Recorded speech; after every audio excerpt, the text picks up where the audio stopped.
Yeah. Ready for me to start? Hmm? Okay. All right, I'd like have to to thank say you all for some inviting things me to first. speak today. My name is Joseph P. Perino, formerly Captain United States Army, Service Republic of Vietnam, other service military instructor, Fort Benning, Georgia, and other service stations.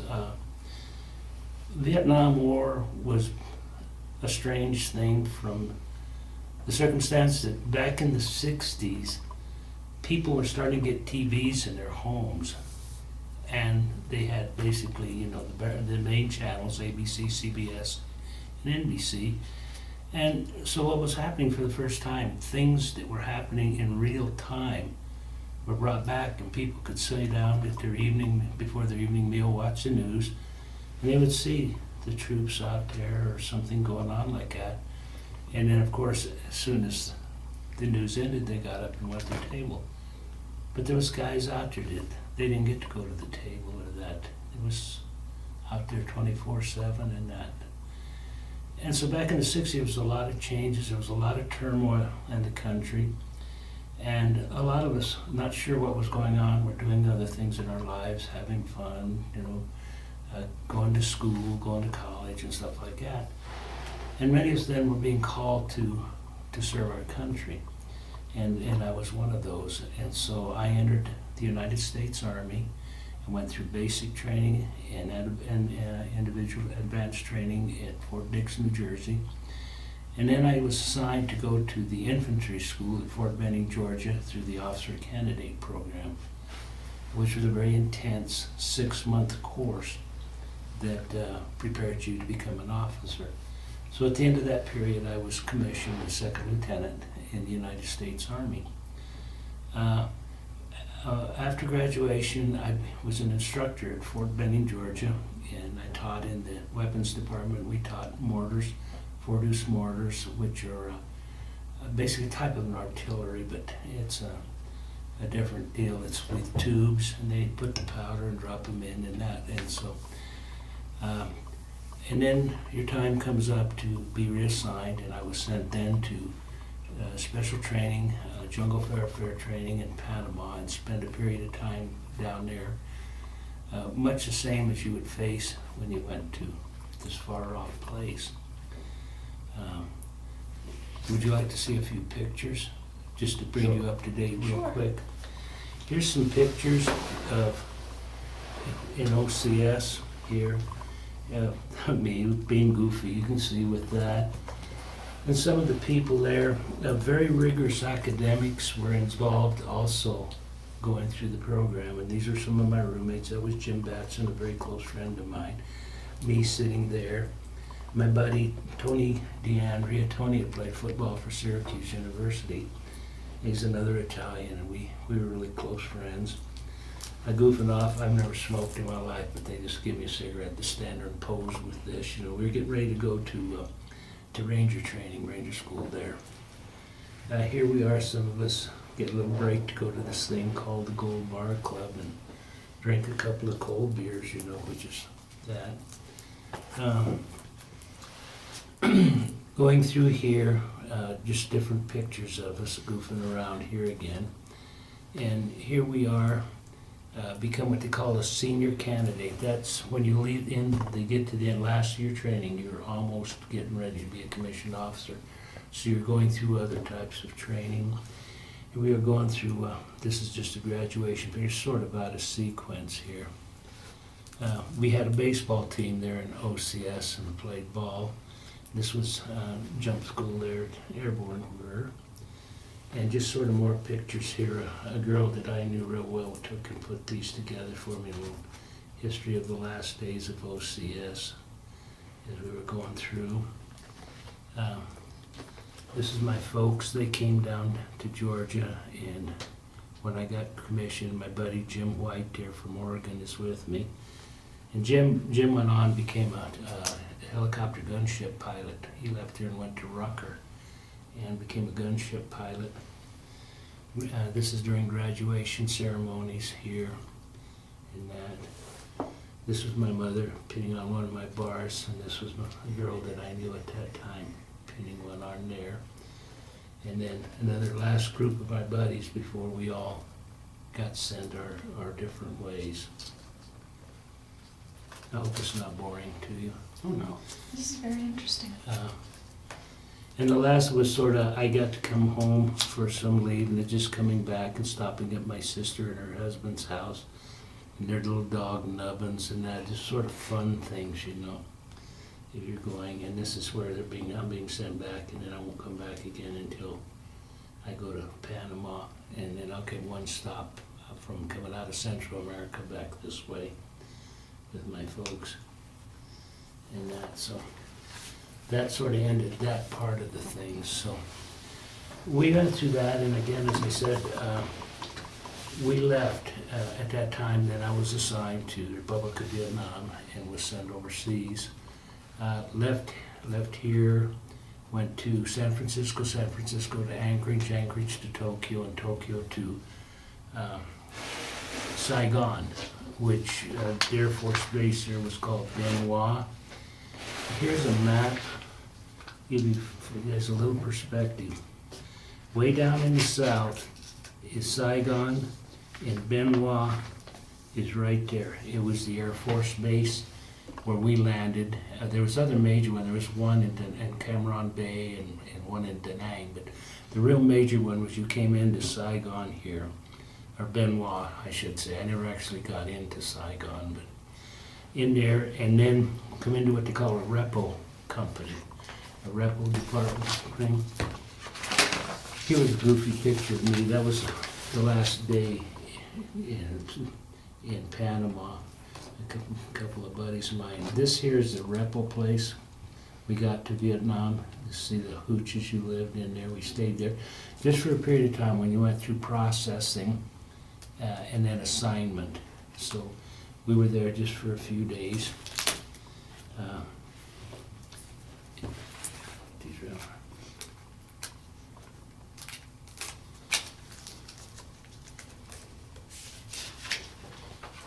Yeah, okay. Then that's where we were. Then I left there and flew from there all the way up here. This is the DMZ at that point. This is the split between North and South Vietnam at that time. There's a place called Chu Lai right here. This was the headquarters for that particular corps of operation. And that was from here. And I'll show you another map. Quang Nine here, Dr. Quang Nine. These are provinces broke down, and it sort of broke like this. And this is the area in the mountains along the Laotian border here, where I was through those areas there. The terrain there along the beach, they have some of the most beautiful beaches you had ever seen. I mean, they were unbelievable. White sand, just, oh, what a place. You had a resort, it would have been, and I guess today they do, but it was just awesome. There was a lot of stuff there, though, you know, from the war and stuff, but they were just beautiful. But this part of it, agriculture was mostly along the coast there, rice paddies and stuff like that, the farmers and stuff like that. The rest of this was pretty rigorous mountainous terrain, and that's where I did a lot of my operations was in that. You can see these lines these red lines coming down. It's called the Ho Chi Minh Trail, and that's how the North Vietnamese transported supplies down through Laos and down through Cambodia. And they'd put major supply dumps along there where they would leave materials, and then they would bring them across into Vietnam. A lot of how their troops moved, that wasn't a road or anything. It was just trails back in the jungle, coming through the jungle and that. And so I'll switch to another picture real quick. Oops, that's really Joe dummy.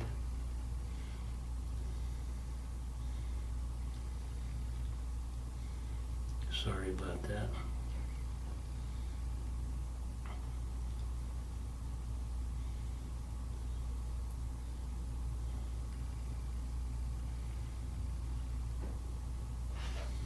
Oops, that's the wrong map.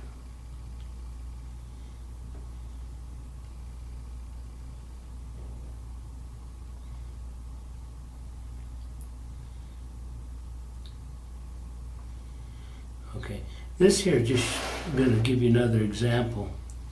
This says first CTZ. That was I Corps. It was called I Corps, the first military region. It was controlled out of the headquarters in Chulai. And it was this whole area where those operations occurred in that part of Vietnam. 2 Corps was much larger area. You can see all of this area here.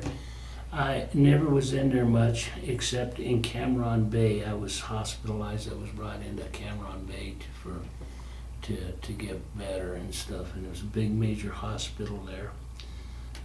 In fact, when I left Vietnam, I left camp through Cam Bay. But I don't know much about the terrain there. I know from friends it was a lot of bamboo and stuff like that, and mountainous too. The further south here, this here was 3 Corps around this area, and then 4 Corps was down here in what they call the Delta, which was all big elephant grass, swamp grass, razor grass. This nasty. I had my friend, and he and I went in country together. That's where he ended up, down in that area.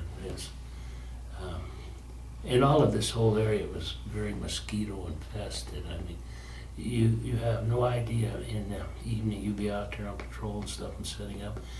And out of the rice paddies at night, these whole clouds would come up of mosquitoes.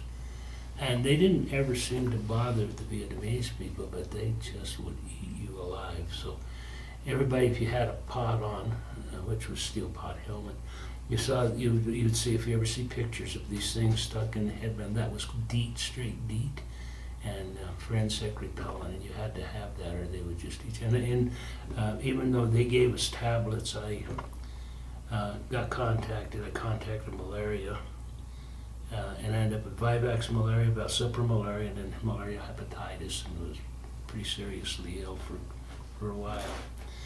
But that sort of gives you an idea of how the country was.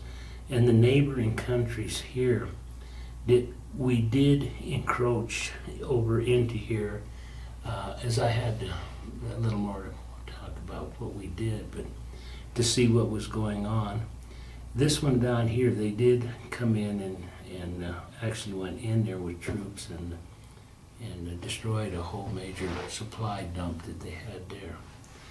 So that maybe give you a little idea. So left there and went up north, as I said, and show you just a few pictures of some of the places there. This here was a fire base. It was called Hill 270. 270 means it was 270 meters high. Well, you're coming off of sea level, and it's just like straight up to these fire bases. And this is just some pictures of it up there, no action going on or anything. That's me standing there. You see the bunkers there because you took a lot of incoming stuff. So you had bunkers and the choppers bringing in supplies and that. And you had no electricity up there. You had nothing. I mean, you had flares and you had stuff like that, but it was dark. It was dark in there. So. These are some pictures of us sort of out of sequence. We're recouping, we're wounded guys, and this here's a bunker, and the incoming's coming in, and we're all sitting in a bunker, and somebody snitched some beers, and so it was a different type. You didn't think about things like that. And this here was, I had recon patrol. I was a recon platoon leader at that time. I ran recon patrols. And some of my team, this was a name named Sergeant Dion. He was from back east. He's like a Chicago kind of guy, and that. This guy's name was Ngoc Mai. He was a Vietnamese. He had been a Viet Cong, and he had come over from there, and they used a word, it was called Chu Hoi. And Chu Hoi means that he came from the other side, and he was extremely burned. I don't know if you've seen this picture, the scars are pretty rough. He had been caught with napalm, and so he came over, and he was with me all the time out there as my interpreter. And sometimes you had to watch him because he was a little quick with what they call the Zippo lighter, torch and stuff, but it was a little crazy. Just some more pictures, nothing, no bad things, just sort of us set up in a day spot out there. That's my top sergeant, Sergeant Smitty. This, I can't remember his name, he was with me, he got hurt real bad in a deal, he was right next to me and he got hurt real bad. This guy's name was Beale, Sergeant Bailey. There. These were guys, I mean, we're just getting ready to go somewhere. That's him again, and that was, I can't remember, Kip was his name, he was my radio operator, he was a Native American, he was an Indian from Montana, just the goodest guy you ever want to meet. This guy was only 19 years old, he don't look 19. You got old real quick over there, Beetle did. More pictures of us out in the field, getting ready to go out on operations and stuff. Some of the terrain there.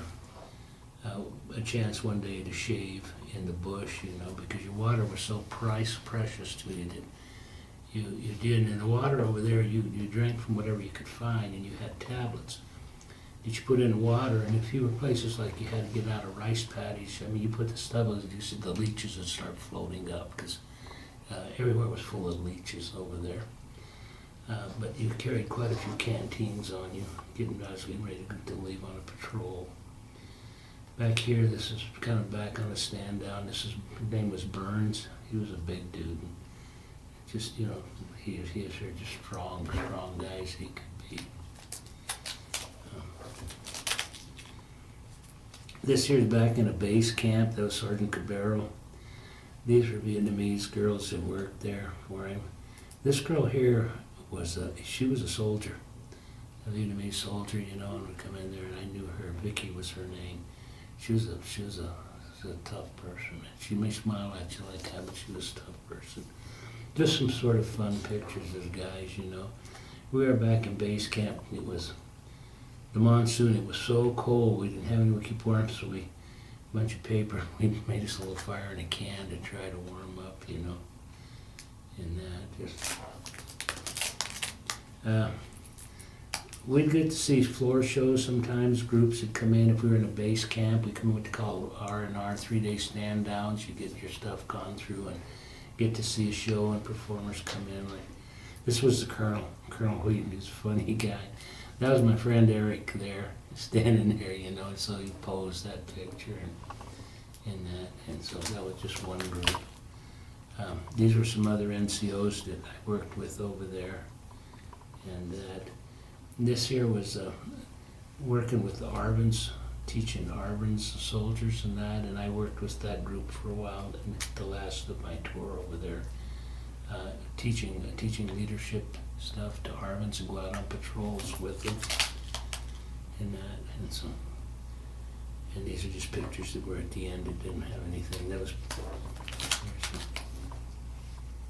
That was my little son at that time, who's now 49 years old. So those are just some pictures. They're nothing bad. What was it like over there? Just come alive, I will.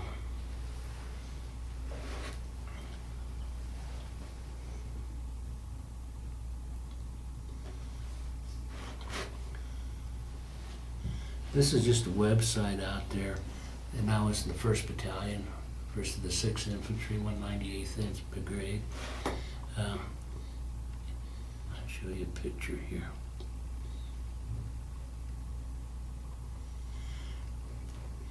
This was the guys, the whole group at one time. It was pretty big, my group was. And what we did, we were on reconnaissance patrols, but that means that we had separate groups, so it would break the teams out, and you had 5-man teams. And my team was called a Charlie, which is command and control. My team, I had 3 radios, my first sergeant, and either 1 or 2 other people, you know. And then the other teams were like that. And you went out and split out into different things. And the idea was just to look and see and find out what was going on.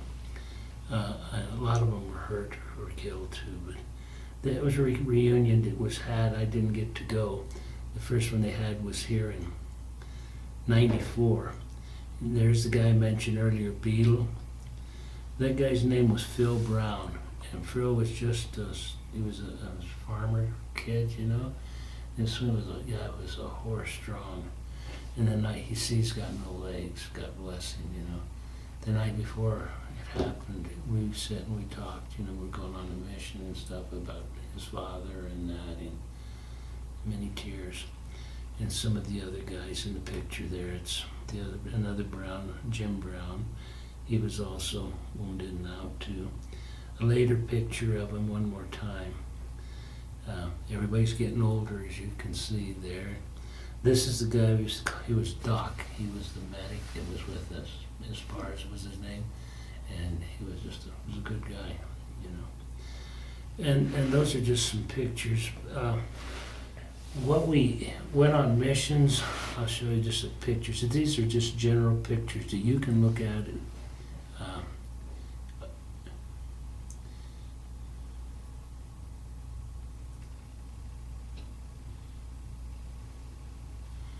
These are patrolling, okay? These are not necessarily my group, but it's just sort of what you see. This is in that area up there where we were. You were in different types of terrain, and these were patrols. And that's where you were out there, you know, in the daytime you tried to wear a pot if you could. Some of the patrols, we didn't in recon, but that was just for some protection, you know, coming in. And you can see them, the troops. And here's what you would see as you look through these things. Here, taking a break, you never knew where to trust that hooch there, because are they friendlies or are they not friendlies? You don't know. Because some of the women and some of the baby sons and the mama sons were nasty people. They do some bad stuff to you. But there's a group there.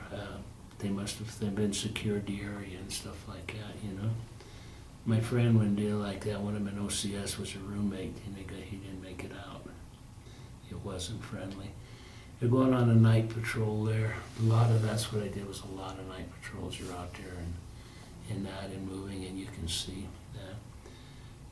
Here these guys are, you digging in. If you were head up for a day or hiding in a place like a major place, you better dig deep. Just sort of guys goofing around out there, taking a little break, you know. Guys getting water, you can see what it tells you about the nasty stuff in the water. That was a stream. You felt better about that, even though there was bad stuff in the streams. But, you know, you got security and you're filling your canteens every chance you could get, because it was real hot in the jungles. They're coming into Fat City. I know about that place there, just patrols coming in. Some of the stuff you ran out there wading up to your waist and higher through that muck and stuff, you know. And these are the pictures. The people are sitting here at home with a new thing called TV, and you're watching the TV, and there's these smacks. That was a term. Smacks going through the muck and that across there, you know. And they like turn the TV off, you know, and it's like, for us it was a strange feeling over there, because you're still out in that muck, you know. We were sort of not, and there's another patrol coming in again. You can see them carrying the M60s on their backs and stuff.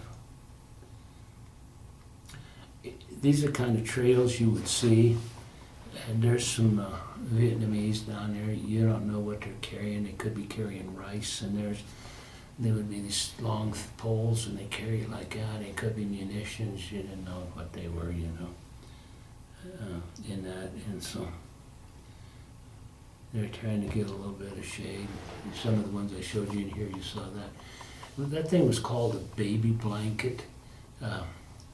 It was like your everything, your baby blanket you had in your rucksack. It was sort of like a camouflage, kind of like a quilt, I guess I would say. It was awesome. I wish they still had one. And you know, that you carried it because you could get a chance to sleep, you know, you would cover up with it, or you could put it over for shade and stuff like that. On these operations, when you were out there, you we had different kinds of rations that they would carry out there. I mean, your basic things were sea rations, which were cans, and they had, like everybody wanted the beanie weenies, or everybody wanted the canned peaches or stuff like that, but they had like ham and eggs, they had applesauce and different things in cans. A lot of the stuff I carried were called lerps. They were dry. Today you see it as a common thing, dehydrated foods, you know.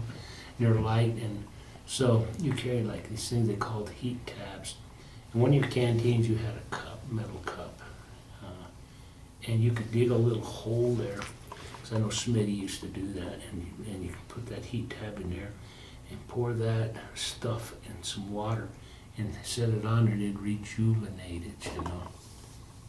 And so it wasn't as heavy to carry, because you carried pretty heavy loads. Your rucksack, mine was especially heavy, because in my rucksack I carried the rations, of course. I carried the baby blanket, and everybody in my troop, I made them each carried a 100-round belt of M60 ammunition. Each one of us did, rolled up in there. Then you had a Claymore mine to carry. In mine, in the back, I had 3 blocks of C4. I had det cord, and I had blasting caps. I carried all that. So it was like a bomb. Some hit me, but somebody had to carry it, so I carried it myself. So when you got all done with the hand grenades, the smoke grenades, and everything you carried, your rucksack was probably up around 70 pounds. When I come out of the bush, the last time in the hospital, I weighed 148 pounds. I went to Vietnam at 198, and I was solid coming out of everything. And I came out of the bush at 140 something. Just what happens to you. You go through periods over there when you get in country, you're scared. You don't know what's going on. You go out there, and you sort of go downhill to where you don't care about that anymore. You just sort of become an animal, to speak through that. And you dip down like that, and then you come back up near the end, and you start getting nervous again. Am I going to get out of here? Am I going to make it? Are my people going to get out of here? So you go through those things, and experiences. We were in a lot of stuff. I won't go into it. I don't want to talk about it. I do with the doctors. But it's a whole environment, because there was a term over there, and it was called, man, he's going back to the world. The world was a different place from us. We weren't in the world anymore. The world was like, wow, somewhere else, So if somebody said, man, he's going back to the world, that was like, whoa, this is good. And there was some of them bases, they'd have street signs, like just wood signs, San Francisco, 10,500 so many miles pointed that way, and in Australia, because over there we had rocks, Korean troops, rocks over there that were flying. We had Aussies. I got acquainted in a military way and fighting way with some Aussies. Great people, so there were signs showing that, different things, just in this major bases there, Do you have any, am I rambling along too much without saying nothing? That's exactly what we want.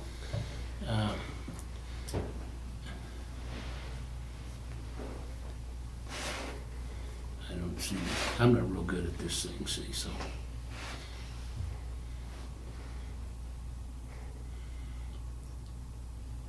Any of you familiar with the first Gulf War that occurred right at the end of the 80s and the first of the 90s, when Iraq went in and took over Kuwait next to it, and all of that was going on, and we had soldiers over there. The Persian Gulf.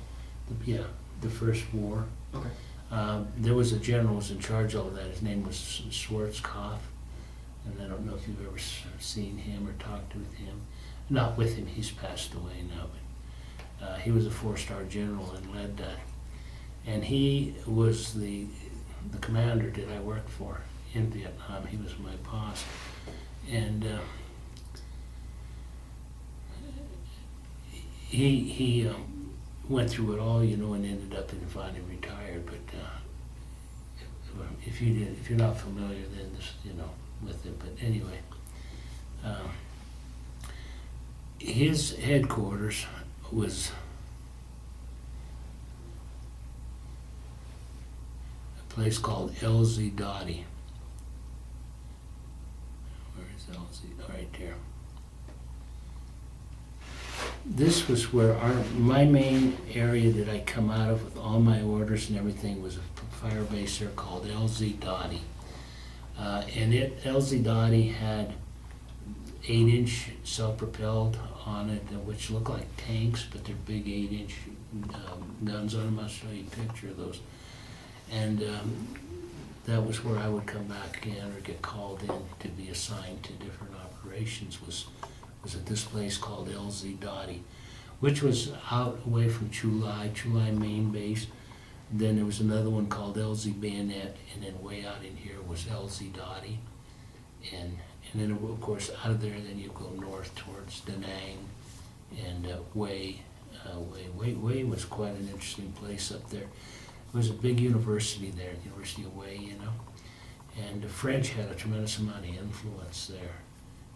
In that architecture. I just was going through that just one time, but anyway, this was LZ Dottie. These are some aerial views of it here. It sort of looks like being in the middle of nowhere. And why? Because there was this thing called Agent Orange that they used over there. It was a defoliant, and many of us are sick because of that. They've got ailments now and stuff. But what they did was to put that around to kill the jungle around it, see, so that you had a clear area there, so that you wouldn't have people sneaking in. But we didn't know any different. We just walked through those things because what do we know, stuff like that.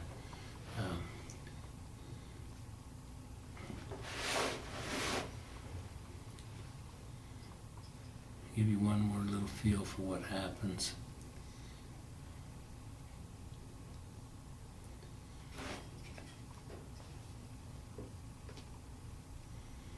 Okay, these are aerosols.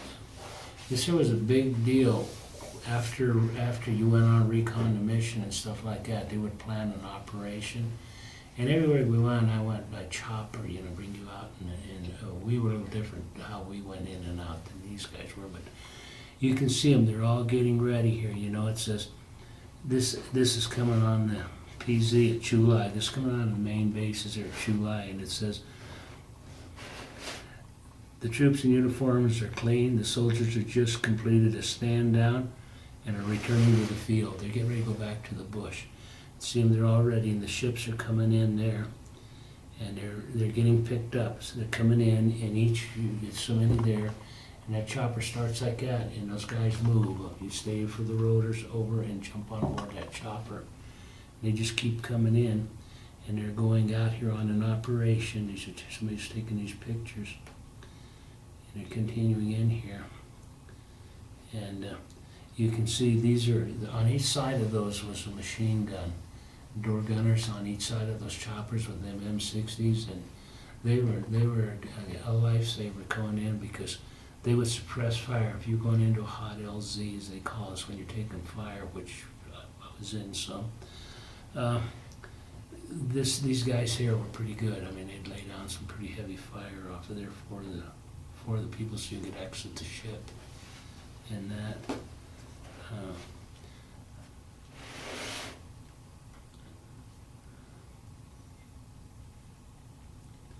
It's such a big site here.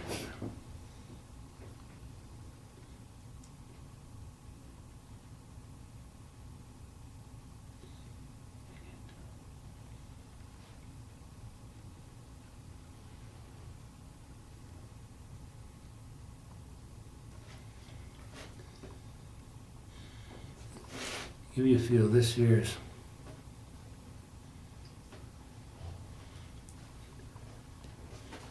boy, that light is killing me to see what I'm looking at. You see the gunships. Can you see those okay? Mm-hmm. The gunships are coming in, and he's looking ahead at another chopper there that's going in, and they're coming in. They're starting to land to get people off of there. And you can see them, they're popping smoke and stuff like that.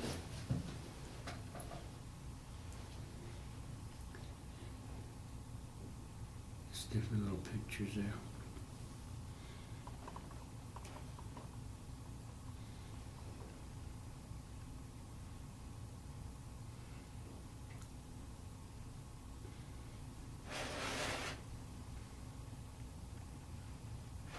Oh, okay. This is where they're bringing airstrikes in right there because they're trying to extract some people and you can't get them out because of the terrains they bring in because a lot of times Charlie, the gooks, would be laying there waiting and the ships would come in and then as soon as you start to come over to board the ships, then they'd open fire and stuff.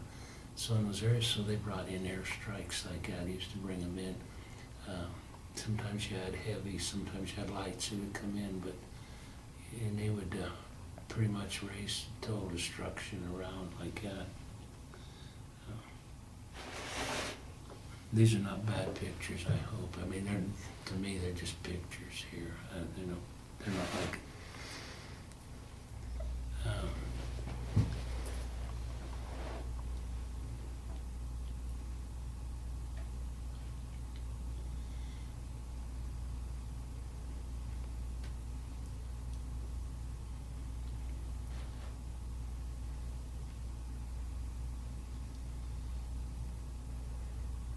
This here was a real important thing. They were called dust-offs.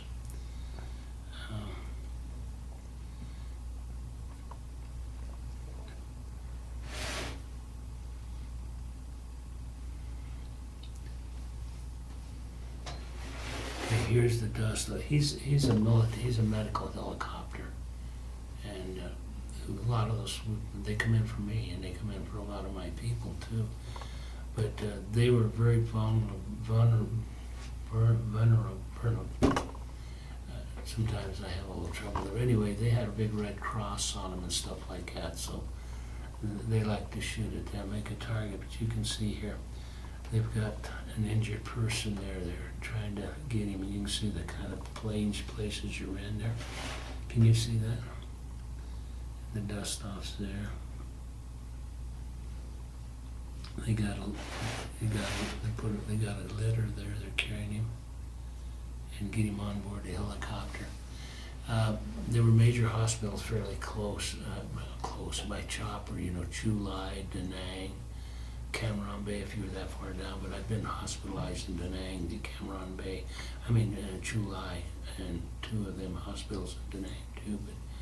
But they got you there fairly quickly. Once they could get to you, I mean, sometimes it took time to try to get somebody out, but you did everything you could to do the best you could. So, and so you see those pictures. If you put yourself in those pictures, what your thinking would be, what you would feel, what you would think. I mean, you're not like the four of us sitting here together. You know, it's like a different thing you can't imagine. And another bad thing that was at that time, it's so nice to see now, is that we weren't very welcome when we came back to the States back in at all. We were harassed in airports. We were harassed, you know. Called you baby killers. They called you all kinds of stuff. Women killers, everything. There was a VC group over there made up of women. They were probably the nastiest people you ever wanted to get involved with in your life. Baby sons, they were pretty nice looking kids and stuff, but some of them were nasty. They dropped hand grenades close to people. They did all kinds of stuff. So you never know how to trust. This was very difficult to trust. You know, you just had to be careful and make the best decision you could at the time. A lot of things, it's hard, and I'm almost start to feel like I'm going to start getting a little bit, see the memories and stuff. I'm sorry. It's all right. Thank you very much.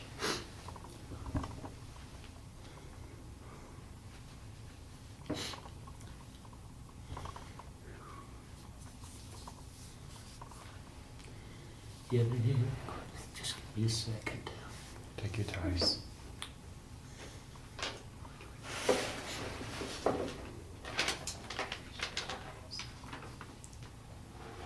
As you already know, this was Joseph Perino. He was born on January 10th, 1944.